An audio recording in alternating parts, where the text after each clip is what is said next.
my name is Karen Joseph. I'm, my Kwakwaka'wakw name is Punwatagilich, which means thunder in the house. And that could be a good thing or a bad thing. My dad said when I was a kid, I had the best laugh he ever heard and the worst scream, so who knows? You know, I'm really excited to be here today. I keep looking out at the people in this room, and I'm so grateful to be here because I'm with the change makers. I'm with the people that make things happen in our community, with individuals that have dedicated their lives to uplifting all of us in a good way and trying to find a new path that includes all of us and respects all of us. So I really am grateful. I was standing up there before this started and I was just smiling away because it's such a blessing to be in a place like this. So thank you so very much for allowing me to be here.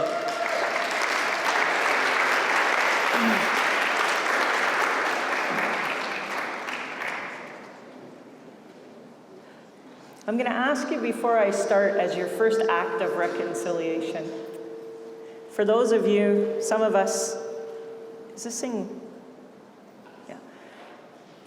For those of you that are Twitter savvy, I'm not, I just pretend to be, I'm always asked to do this. If you could get on your phones, it's the first time you're going to be asked to go on the phone, and start following Reconciliation Canada.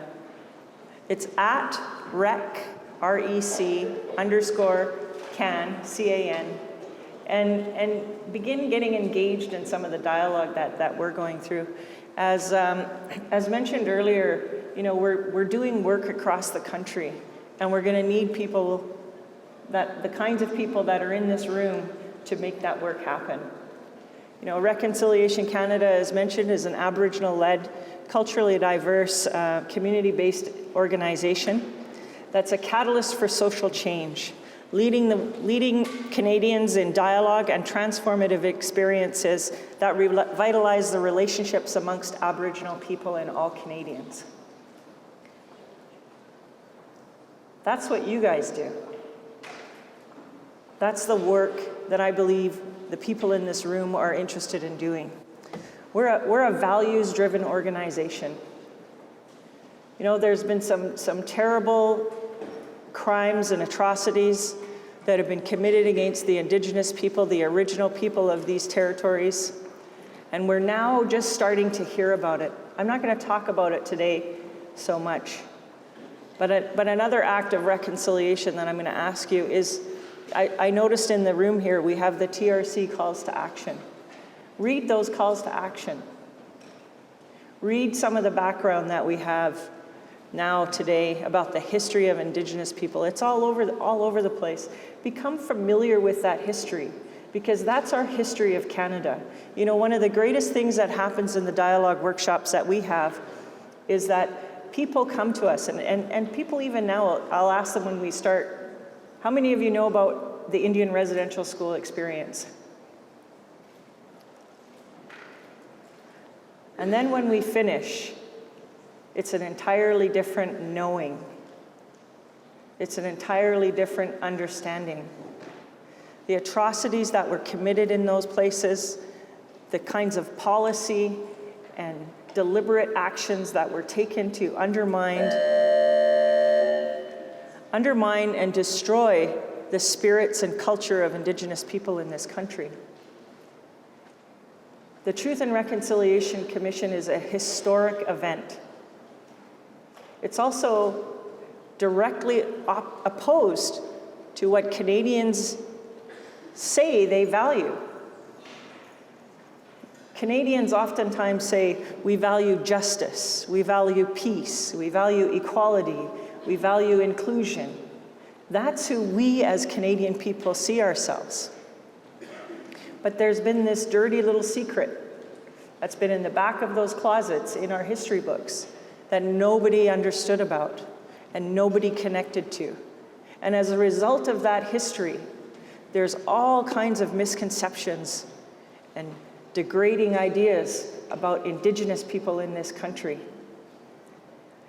And those were deliberate acts that were carried out by our government, by our policymakers, unfortunately, by a lot of our faith-based institutions in this country. And now we're at a place where all of that is coming to the surface. I should say we've come far, but we haven't come far enough. You know, one of the amazing things that I always think about that Truth and Reconciliation Commission. I want to ask you, how many Truth and Reconciliation Commissions across the world have ever been court mandated? Does anybody know? I see 0 out there, but one. In the history of Truth and Reconciliation Commissions across this world, there's only been one that's been court mandated, and that's Canada's. Every other Truth and Reconciliation Commission was upheld by the governments and the institutions of those organizations to right a wrong. Our Truth and Reconciliation Commission came about as a result of survivors wanting to give that gift to Canada, that gift of history. That was their settlement. They paid for our Truth and Reconciliation Commission. It was a class action lawsuit that was settled. And rather than take the money, those survivors says, we want Canada to know our stories. That's huge. The other question I want to ask you is how many Truth and Reconciliation Commissions around the world involve the violation of the human rights of children?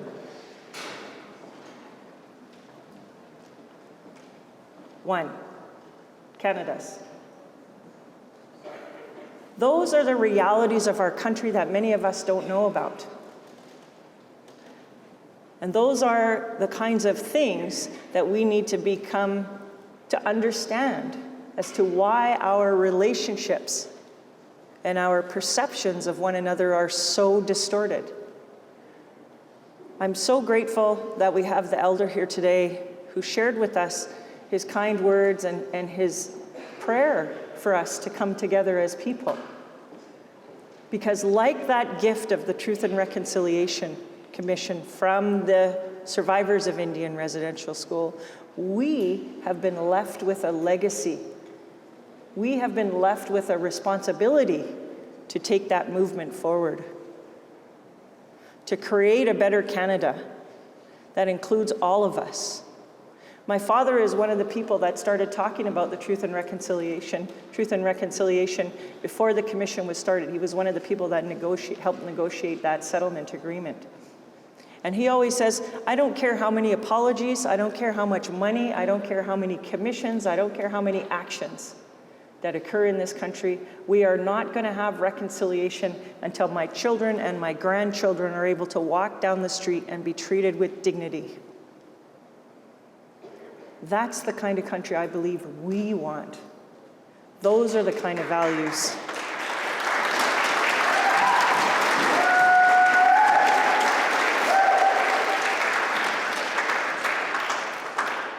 Those are Canadian values. Those are the values that we here want to uphold. And that's why we're a values-driven organization. Reconciliation, my father always says, is not for the weak. You've got to be willing to hear those hard truths. You've got to be able to ingest those hard truths and make it a part of your knowing, of your understanding. You've got to be open and willing to share your own histories. Canada, most Canadians originally didn't come to this country because they were seeking, because they had great lives from where they were coming from. They came here to seek something better. And so we've always been a country of hope. We've always been a country of aspiration. And yet in the past years, we've allowed that to dissipate. It's like an Olympic athlete who's running and training every single day. And then they expect, I'm not going to do anything for maybe 10 years and I'll show up the same way I exited. The reality is reconciliation is a muscle that we have to exercise every single day. It's something that starts from within. It's about acknowledging what are the biases, what are the racist attitudes I'm bringing to this conversation. I grew up in this country. We are a country of lots and lots of misconceptions about one another. Lots and lots of really negative attitudes. And so when somebody was asking me, what are your top 3 steps to reconciliation? And I said, first and foremost, it starts within. It starts with us talking to one another about what are the misconceptions and beliefs that we have about one another, and how do we overcome those? You know, one of the things that survivors of that Indian residential school brought to us was, in spite of all of the horrific things that happened to them, all of the terrible things that happened to their children as a result of that experience, they offered us a gift of hope. They offered us an opportunity to create a new way forward. They offered us a process by which we could reflect individually and collectively in dialogue workshops to determine how can we better our relationships. That starts with family. You know, somebody asked me, when was my first reconciliation dialogue conversation? And I said it was when my dad came home when we were teenagers. My family had fallen apart. I come from hell. I come from the realities, all of those statistics that you hear about Indigenous people. That's my life. That was my life growing up in this country. And you know, my father came home one day and our family had fallen apart. My mother had left, and my dad was left at home with 5 teenage kids. And he didn't have a clue. He was a fisherman. He didn't even know how to make oatmeal, let alone try to figure out how to take care of kids. And he said to us, and we were at the table eating oatmeal, because that's all he really knew how to make, so that was our dinner. And there's teenagers, we're all sad because my mom's left, and she actually left to come and live here. And he said to us, well, I know everybody's sad. I know everybody's hurting. I know life looks pretty bleak right now, but we're going to start today talking about what are your hopes, what are your dreams, and what's hurting you today. And we're all sitting there with our spoons halfway to our mouth. This was from a family that didn't know how to hug, that didn't say I love you, that violence was commonplace, trying to have these kinds of conversations. And so it starts with you. It starts with your family. It starts with having those conversations. Where did we come from? We always start our dialogue workshops with, what's my history? What's my history? How many people have said, and there's lots of people, everybody chuckles whenever I said this, how many times have you said, I'm never going to be like my parents? I'm never going to be like my parents. And then out comes that stuff that's exactly like your parents. You got to figure out why they believe those things. Why do you believe those things? And challenge those perceptions that we have of one another. Challenge yourself to be better. You are the future. We are the future of this country. I'm so grateful to be in this room with you today.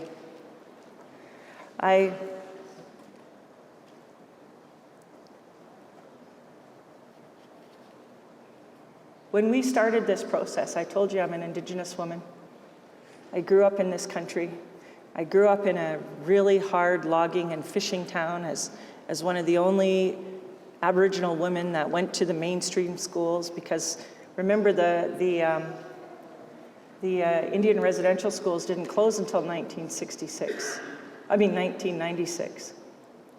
And so my counterparts went to residential school, and my father made a conscious decision to take us off reserve so that we could go to a mainstream school.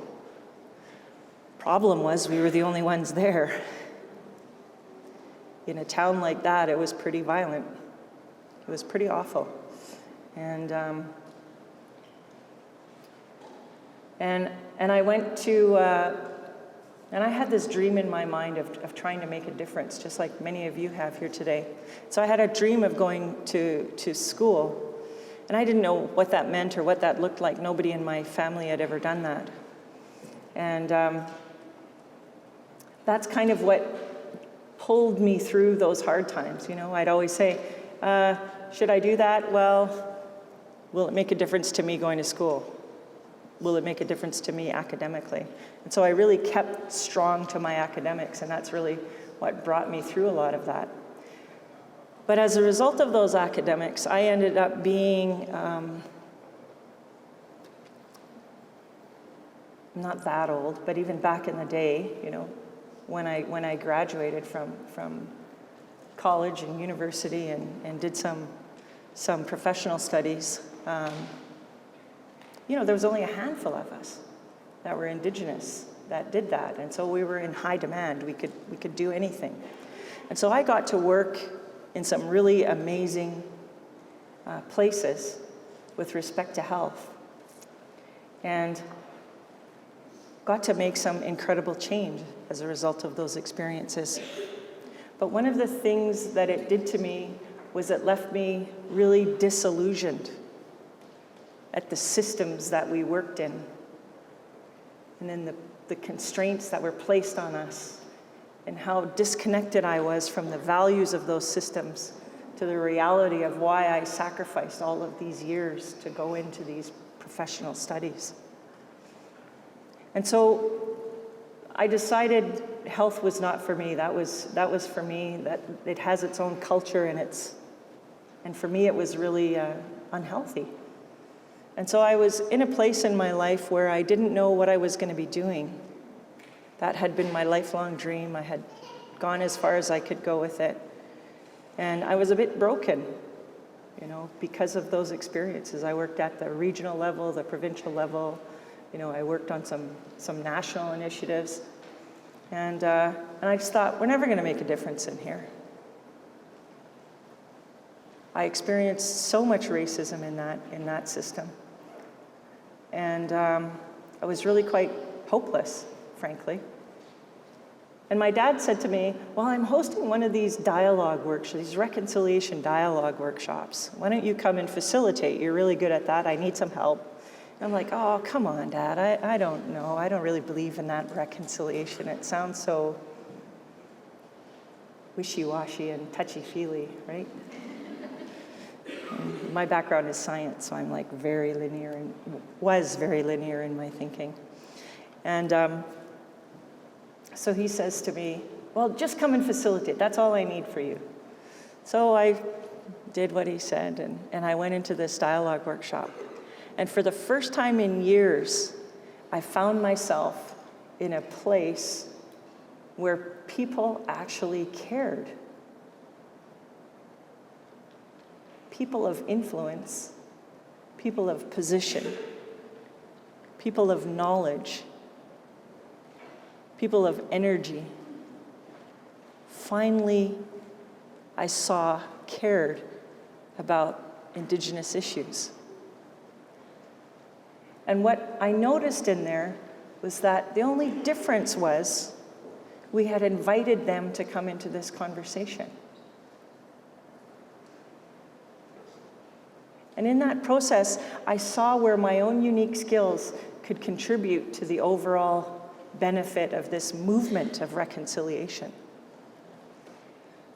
And so life went on, and then my dad got really, really sick, and we thought he was going to pass away one day. And we were sitting there beside him, and the Truth and Reconciliation Commission was coming to Vancouver. And he said to me, Karen, I know you and your friends can make this happen. Because if I don't make it through tonight, I want you to promise me that you and your friends will put together a way to make this walk for reconciliation happen in Vancouver when the TRC comes. Because he said, and what was I going to say, right? I'm his loving daughter. No. So of course I promised him. And And he made it through the night, but I had already made that promise. And so I was beholden to making that happen with my friends. And there was a study that came out, an environic study at that time, that said 2/3 of Canadians saw themselves having a role to play in reconciliation, even though they had nothing to do with the Indian residential school. 2/3 of Canadians. That was not my experience. As a girl growing up, as a young woman, as a professional woman, it was not my experience that 2/3 of Canadians actually cared enough to try to contribute to making a change in this country. And so there was me, the skeptic again, but I had made this promise with my dad, and so I dutifully carried out my promise. And I thought we were going to be pushing a rock up a hill. And no kidding, it was like somebody put us in the Whitewater Rapids, threw us in a kayak and said, have at her. Because there is so much energy in this country for reconciliation. There is so much desire for people to right the wrongs of that past. There is so much desire for us to create a country that reflects those values that we share individually. And I've been to almost every single high-rise, looking for resources, looking for support to make this happen, and it's happening across this country. And so we did that. We worked with the City of Vancouver, we worked with the multicultural groups, we worked with the faith-based groups, we worked with everybody we could work with to talk about reconciliation. It took 10 years for the Vancouver Sun Run to get 50,000 people out for their run that they do every year. They've got millions of dollars that they put into that process. We had 8 months to put together our walk for reconciliation. And we had 70,000 people come out in the pouring rain, as it can only rain in the west coast of Vancouver.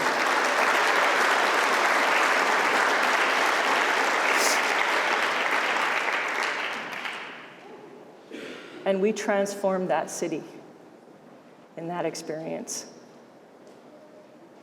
And so reconciliation is definitely possible for this time, in this moment, in the history of this country. And so I'm so glad that we're here today talking to you about what does it mean to be inclusive? What does it mean to invite people to act in transformative ways? What does it mean to create sustainable action that allows us to get to some level of equality and shared prosperity in this country? We had the keynote speaker, Dr. Bernice King, come and speak to us at that walk for reconciliation. And she said, economic insufficiency is the stranglehold of families and communities trying to move forward in a better way. And that was the first time we, as an organization, started thinking about economic development and economic opportunities in those communities. And so what we're looking to do as an organization, and what we would ask you to do, is to create those meaningful partnerships. That's really, really critical, meaningful. We're not talking about transactional relationships here. We're talking about engaged partnerships that move us forward in a values-based direction that reflects who we are as Canadians and the kind of country that we want to be as we move forward. There's a belief in our system, in our traditional systems, that says when you lift up one family, you lift up the nation. When you lift up one people, we lift up the nation. And those are some of the teachings. We believe that Indigenous people do dialogue workshops better than anybody in this country, hands down. That's what we do. That's our resilience. Reconciliation is about weaving together all of the resiliences our different communities have and creating something better than we could have ever achieved alone. And so I'm so grateful to see the kind of diversity that we have in this room and the kind of opportunity and the kind of energy that's going forward. I have great hope for the future. I started as a skeptic. I stayed a skeptic for a long time. You know, I used to laugh when I first started this. I told you I'm a science geek. I'm quite introverted, actually. And I always was like this. I'd be thinking, and I've got these really crazy lines here. And since I started working in reconciliation, I never thought in my life I would have these lines here. And I've actually grown them in the past 4 years because I believe that reconciliation starts within, nakalkala, peace within, and living the values that we hold true to ourselves and showing up every day and being responsible and being committed and being active in creating something better that includes all of us. So I thank you so much again today for allowing me the opportunity to share with you, and I wish you well on the rest of your dialogue as you move through the day.